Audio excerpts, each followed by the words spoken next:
enormous, enormous, enormous. So, let's talk about the word enormous. The part of speech is an adjective, which means it's used to describe a noun or a pronoun. In common usage, enormous is often used to emphasize the size or extent of something. For example, the enormous skyscraper dominated the city skyline. Or, she has an enormous collection of books on her shelf. What's interesting about this word is that it can also be used in a more abstract sense.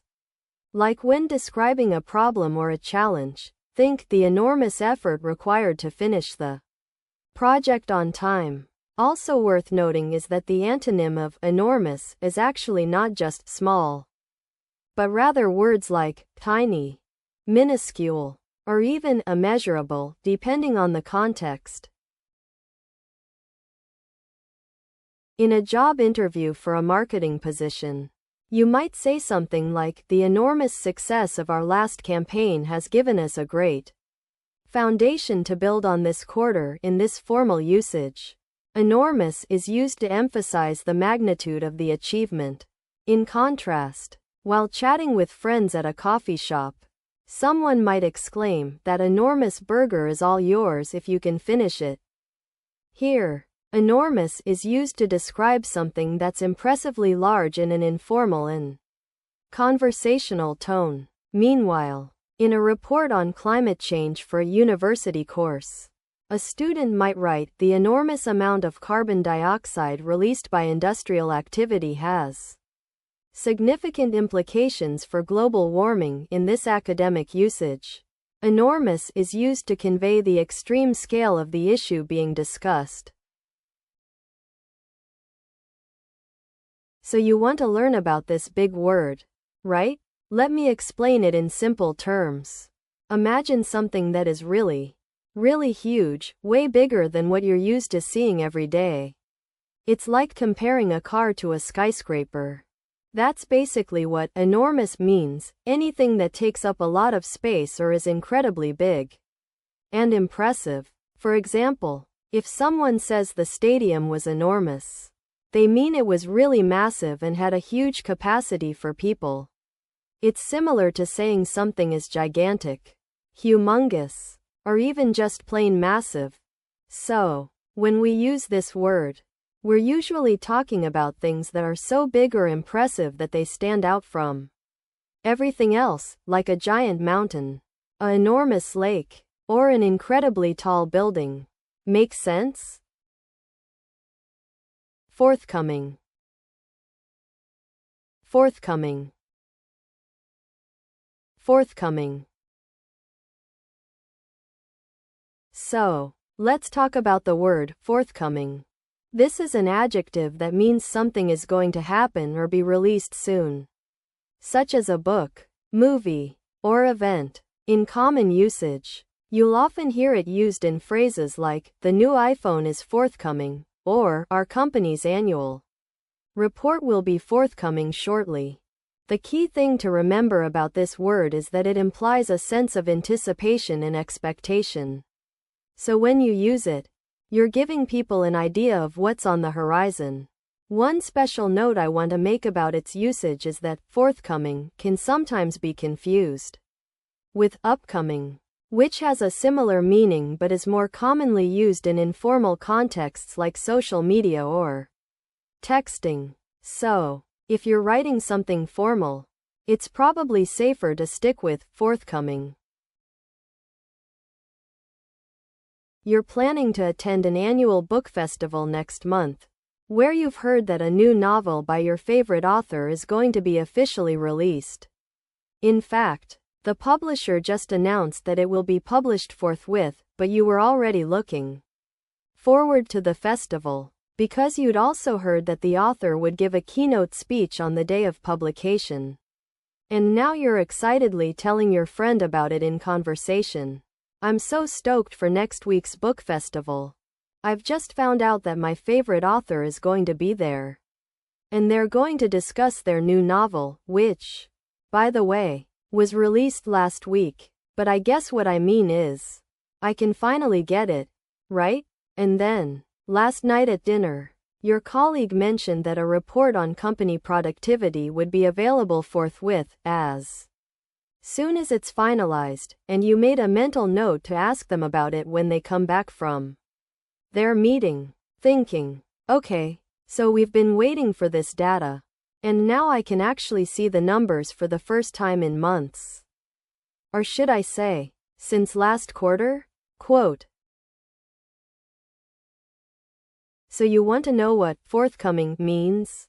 Well, think of it like this.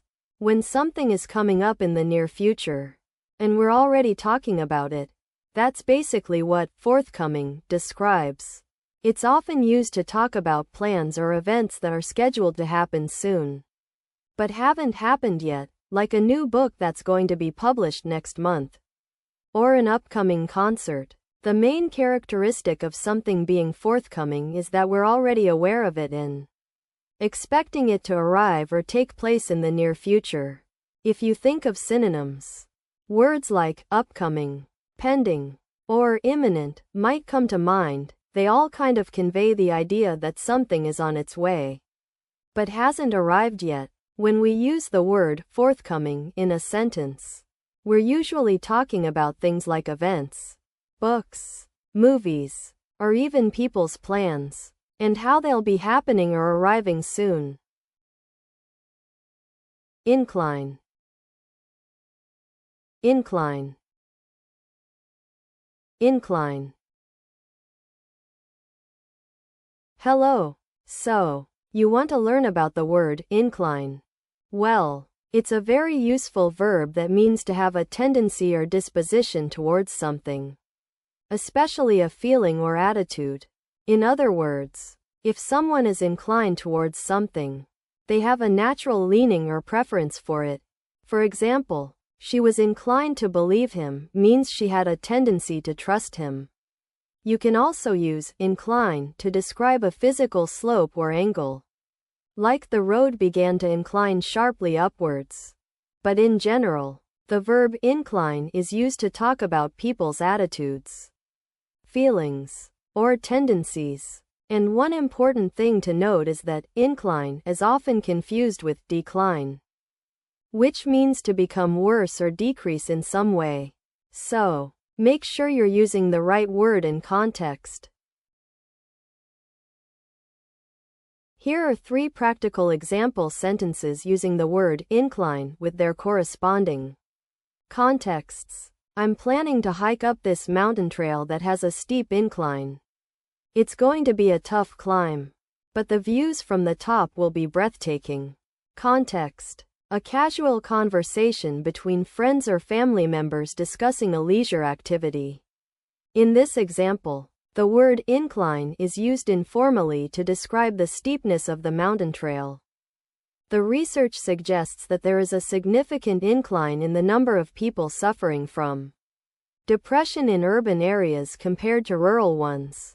Context: a formal academic or business presentation, where data and statistics are being discussed. In this example, incline is used formally to describe an upward trend or increase in something.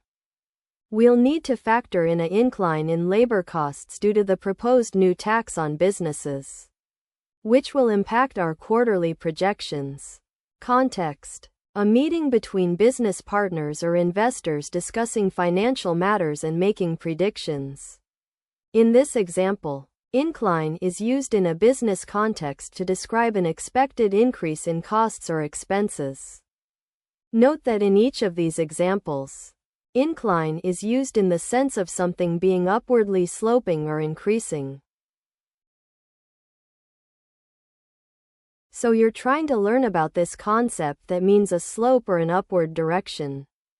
It's actually pretty simple. Imagine walking up a small hill, where the ground gets higher and higher as you move from bottom to top.